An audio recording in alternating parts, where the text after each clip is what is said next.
I'm standing outside the Sayyida Zainab shrine on the outskirts of Damascus. Now, this area is inundated with Iraqi refugees who've fled the war. It's estimated that 2 million of them are here. Now, considering this shrine is not only the biggest Shia shrine in Syria, but one of the most important, pilgrims from all over the world flock here every single day in their thousands, and the most of them come from Iran.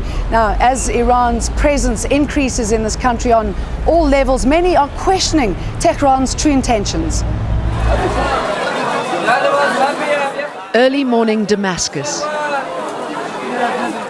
and the first busload of Iranian pilgrims arrives. Some travel 5 days to get here, to Syria, one of Syria's holiest Shia shrines. There are an estimated 8,000 of them pouring in every day, and the numbers keep growing. Crossing the border, these pilgrims bring their faith, their culture, and their money. The pilgrims started coming here in the 80s. My business has improved. I learned Farsi, and the customers just keep on coming. In the past 5 years, Iran and other Shia communities around the world have pumped millions of dollars into refurbishing over half a dozen Shia holy sites here in Syria. And Syria is one of them. From humble beginnings, it is now one of the largest in Damascus, pulling in thousands every single day. And many say that this cultural crossover is fostering yet another symbiotic relationship, that of big business. The Sham factory on the outskirts of Damascus is a joint Syrian-Iranian project, one of the first and the biggest. Set up in March this year, Sham aims to roll 40 cars a day off its assembly line when the factory reaches full capacity, and it's nearly there. It's a Syrian car with a distinctly Iranian flavor. The trade and economic relationship between Syria and Iran is improving, and we hope that this relationship will continue to grow better and stronger. There's a lot of skepticism about the true extent of joint ventures and bilateral trade.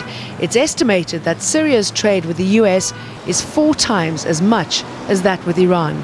It is true that the size of Iranian investment is very limited. What is happening in the last few months is that the two countries are announcing that they want to develop and they want to promote joint projects. And obviously, there is an awareness in Iran and in Syria that they need to do more, especially because the two countries are relatively isolated. And it's this US-imposed isolation that's pushing both countries ever closer. Because on paper, Iran and Syria seem unlikely allies with differing religions, economies and political ideologies. Syria's neighbors are concerned that Iran, being the stronger partner, has an alternative agenda. I don't think we should look at this thing from a conspiracy theory point of view. I think the Iranians are looking at, of course, their friendly relationship with Syria. I don't deny that. We are very happy with this relationship, and we will expand it both politically and economically. It's a fact of life in the Middle East today. But also, this is a good business opportunity for both sides. But to say that Iran is using Syria as a foray into the Arab region is putting too much of politics into this economic relationship. So, all eyes on Syria and Iran to see how far this long-standing courtship will go. It's a highly charged subject for the region, but for both countries, at the moment, it seems to make perfect business sense. The question is, can economics maintain this political relationship in the face of increasing international pressure?